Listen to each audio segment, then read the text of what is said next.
Miss आजकल त यो बच्चाहरू धेरै फ्री फायर खेल्ने भएको छ। यो फ्री फायर गेम कसले ल्याएको? है यो बच्चाहरू कति फ्री फायर खेल्ने भएको छ भने आजकल मोबाइल नदियो भने फ्री फायर खेल्छु भनेर सुन्न थाल्छ यत्रो सानसानो पुँजी बाजेहरू पनि। मैले त हिजो भाग्न डायमन्ड हिलमा आएको बन्डल पाएँ नि। मैले पाएकै छैन, त्यसले कसरी पाएँ? अरे भाइ घर गएपछि मसँग फ्री फायर खेल्न आउन है। म खेल्न आउँछु नि दोस्त। आजकल त म त कस्तो खतरा फ्री फायर खेल्छु नि। वान ट्याप हेडसट भन्छु नि। म खेल्दा क्लास स्क्वाडमा हिरो एक पुगिसकेँ। थाहा छैन होला तिमीहरूलाई, म 1v1 खेल्ने भयो आइजी बेलुका, तर म सिकल खेल्नुपर्छ। म त झन् हिरो एकमा त ग्रान्ड मास्टर पुगिसकेँ, जब हिरो एकमा।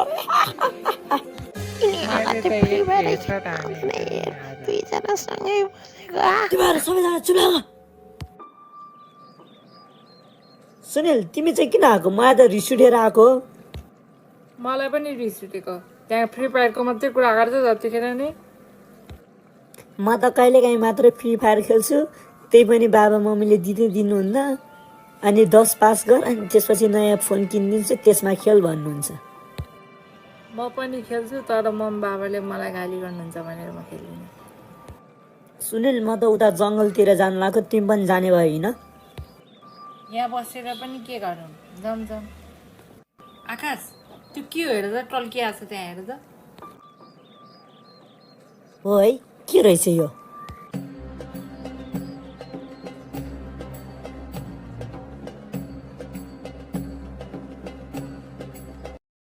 हामीले चाहिँ यो भिडियो रमाइलोको लागि बनाएको हो। तपाईँहरूले यो भिडियोलाई आफ्नो साथीहरूलाई पनि सेयर गर्नुहोस् र आफ्नो साथीहरूलाई पनि रमाइलो बनाउन दिनुहोस्।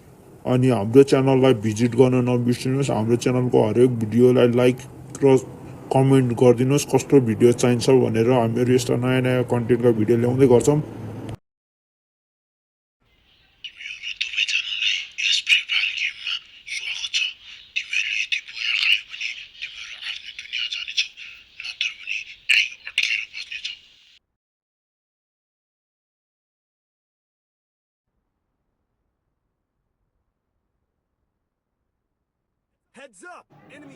सुनिल अब हामी के गर्ने? यहाँ फ्री फायरमा अड्क्यो भने? चिन्ता नगर्न, जितिहाल्छ नि। ल अब कसरी मार्ने यिनीहरूलाई? मार्न सक्छ हामी? बोया खान सक्छ? कति चिन्ता गरे, मैले जिताइहाल्छु नि। लुकी खेल्दै घरमा। मैले 2 जनालाई मारिसकेँ। सुनिल यो के गर्ने हो यसमा? के यो ड्रप हो कि? मैले तेरो हेलमेट चोरेँ। चोर कहाँ भागेको यो चोर? सुनिल चोर भनेर कहाँ अगाडि भागिहाल्छु? चुप राख, तैँले फिर्ता दिनुहोस् भने थाहा भएर अगाडि भागेको नि उता लुट्नलाई। स्कुलमा एउटा पेन्सिल हराएको त फिर्ता दिँदैन, चोर्यो भने चोर सुनिल चोर।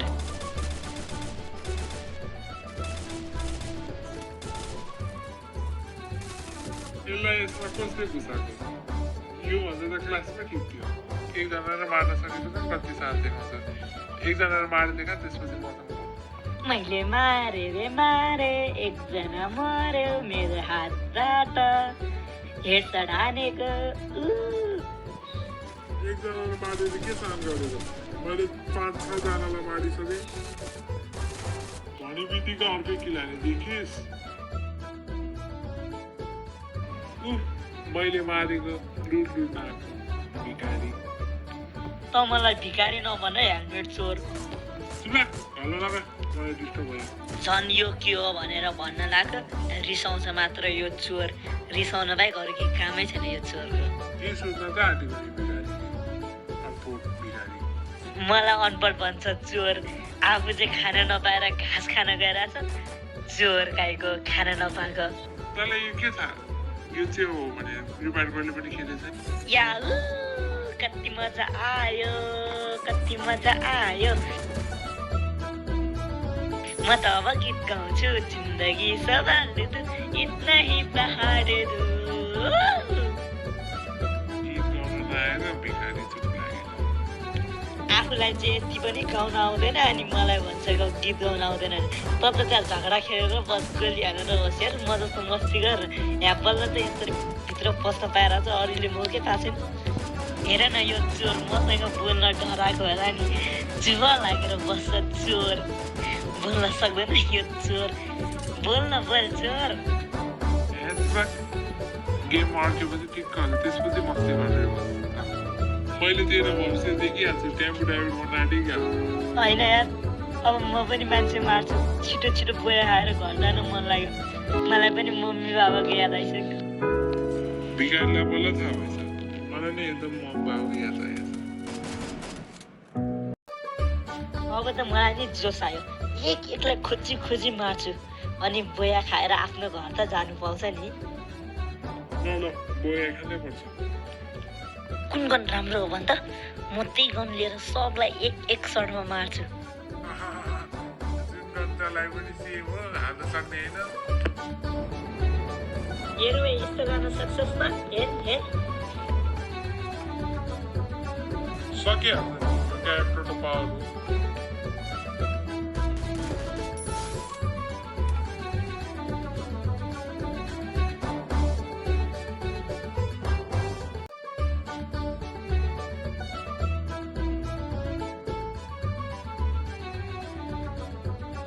हेर्नु हेर यो चोर कति बाटो बनेको मैले मार्छु भनेर गुलुवाल हाल्दै बचाउँदै आफू चाहिँ हालिरहेछ चोर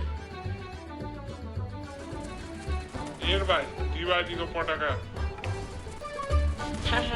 तैँले कहिले नि तिहारमा पटक्कै पड्काएको छैन जस्तो छ कोहीजनालाई पड्काएर मैले पटका पड्काएँ भन्छ मलाई अघि अनपढ भनेन आफै अनपढ जस्तो बिमारी गर्छ चोर लास्ट फाइट हुन आँटेको छ नडरा नडरा म तेरो साथमा छु खै म पनि हेरौँ न म पनि हेरौँ कसले किल हान्दो रहेछ लास्टमा कसले जिताउँछ हेरौँ न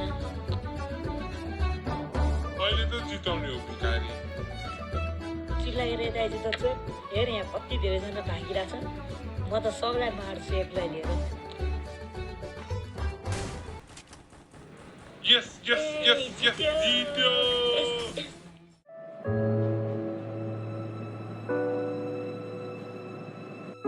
बल्ल जितेर भए पनि आयौँ है यहाँ अब त यस्तो मोबाइलको क्रेज धेरै राख्नु हुँदैन रहेछ मोबाइल धेरै चलायो भने जे पनि हुन सक्दो रहेछ अब मोबाइल सोबाइल छोडिदिनु पऱ्यो जस्तो छ अब पढाइमा धेरै फोकस गर्नु पऱ्यो जस्तो छ अब बोर्ड टप ल्याउनु पऱ्यो जस्तो छ अब मोबाइल त चलाउनु पर्छ तर लिमिटमा तर धेरै गेम पनि खेल्नु हुँदैन रहेछ